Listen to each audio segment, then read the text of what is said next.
કે ધર્માચરણ કરવું, ધર્મ કરવું એ તો આપણે માટે અનિવાર્ય છે. આપણે મનુષ્યો, આ તો સેવાની વાત પછી આવશે, આના પછીનો બીજો અધિકાર છે, પરંતુ પ્રથમે તો આપણે એક મનુષ્ય જીવન પહેલા તો આપણે એક જીવવું પડે, આદર્શ મનુષ્ય જીવન. અને આદર્શ મનુષ્ય જીવન જે છે તે ધર્મના આધાર વિના આપણે નથી જીવી શકતા. કારણ કે જે કંઈ ઉચ્ચ આદર્શો આપણને જોવા મળે છે, જે કંઈ ઊંચા આદર્શો આપણને પ્રાપ્ત થાય છે, તે આપણને આપણા ધર્મ ગ્રંથોમાંથી જ આપણને પ્રાપ્ત થાય છે. અને એ સર્વનું ધર્મ ગ્રંથોનું જો આપણે વિચાર કરીએ તો સર્વનું મૂળ જે છે એ સર્વનું મૂળ એ વેદ ઉપનિષદ છે. જે કંઈક આપણને આવ્યું છે બધા એના જ બધા સિદ્ધાંતો, વિવિધ રીતે આપણને એના જ બધા અર્થો, અને એમાં જે વેદોમાં જે કર્તવ્ય તરીકે કહેવાયેલી વાતો, ઉપદેશ તરીકે કહેવાયેલી વાતો, આ બધી વાતોને આપણે જુદી જુદી રીતે ધર્મ સંપ્રદાયની અંદર આચાર્યો દ્વારા આપણે સાંભળતા આવ્યા છીએ. એટલે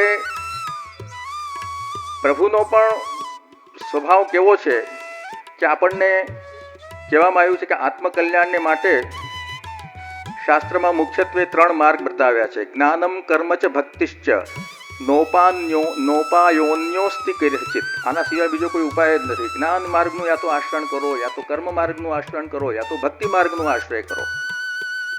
આ 3 જ વસ્તુ એવી છે કે જે આપણને શ્રેય પ્રાપ્તિ આપણી કરાવી શકે છે. જ્ઞાન, કર્મ અને ભક્તિ. ભક્તિ તો રહેલી જ છે. શ્રી મહાપ્રભુજીએ એક વિશિષ્ટ પ્રેમ લક્ષણા ભક્તિ નો વિશેષ આપણને એક પ્રકાર સમજાવ્યો. નવધા ભક્તિની અંદર શ્રવણમ, કીર્તનમ, વિષ્ણુ સ્મરણમ, પાદ સેવનમ, અર્ચનમ, વંદનમ, દાસ્યમ, સખ્યમ, આત્મનિવેદનમ, આ નવધા ભક્તિનો ઉપરાંત ગોપીજનોની જે પ્રેમ લક્ષણા ભક્તિ, એ ભક્તિનો આખો પોતે માર્ગ આપે પોતે પ્રગટ કર્યો છે. એટલે યા તો આપણે કંઈક આપણું આત્મકલ્યાણ કરવું હોય તો જ્ઞાન માર્ગનો આશ્રય કરવો પડે, ખૂબ જ્ઞાની આપણે બનવું પડે, વેદ ઉપનિષદ બધાના સિદ્ધાંતો ભણવા પડે, દર્શન શાસ્ત્રો ભણવા પડે અને જીવનમાં એને ઉતારવા પડે. જીવનમાં કારણ કે ખાલી જ્ઞાન લેવાથી પ્રાપ્ત નહીં થાય. જ્યાં સુધી આચરણમાં ન આવે ત્યાં સુધી બધું નકામું છે. ખ્યાલમાં આવ્યો ને? આપણે જ્ઞાની તો થઈ ગયા, હવે આપણે પોતે સત્સંગ કરીને ખૂબ જાણકાર થઈ ગયા, પુષ્ટિ માર્ગના ખૂબ કીર્તન કર્યા અને ખૂબ જાણકાર આપણે થઈ ગયા, પરંતુ તેના અનુરૂપ આપણું જીવન હોવું જોઈએ. ભગવદીઓના ચરિત્રો આપણે વાંચીએ છીએ, વાર્તા સાહિત્યમાં 84 વૈષ્ણવોની વાર્તા, વૈષ્ણવોની 252 વાર્તા, આ બધાનું તો એનું બિલકુલ આપણે આબેહૂબ એવું ચરિત્ર આપણે જીવી જ નથી શકવાના. કૃપા સાધ્ય બધી વસ્તુ છે. જો કૃપા હોય તો જ, પણ એમાંની કંઈક થોડી ઘણી વસ્તુ પણ આપણા જો જીવનમાં એ રીતે આવી ગઈ તો પણ એ ખરેખર એ સત્સંગનું આપણને ફળ મળ્યું કહેવાય. એટલે આજે આપણે બધા સત્સંગ કરીએ છીએ, ખૂબ પુષ્ટિ માર્ગનો પણ આપણે આપણા સંપ્રદાયનો આનંદ લઈએ છીએ, બધી રીતે કરીએ છીએ, પરંતુ એ આચરણમાં બહુ ઓછું જોવામાં આવે છે. બહુ જૂજ લોકો એવા હોય છે કે જે એને આચરે છે, અને કેટલીક વસ્તુ એવી છે કે જે લોકો ખરા સાચા દિલથી આ વસ્તુને કરે છે એ દેખાડો નથી કરતા. આપણે ત્યાં અત્યારે શું થઈ ગયું કે કરવું આટલું ને દેખાડવું આટલું. પેલું તમારે ગુજરાતીમાં શું કહેવત આવે છે ખબર નહીં મને, 12 હાથની કાકડી ને 13 હાથનું બી, એવું કંઈ કહેવાય છે ને, કે એવી જાતનું ખાલી વધારે કહેવું, પરંતુ એ પેલું હોતો નથી.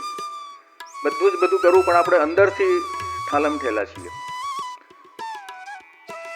ત્યારે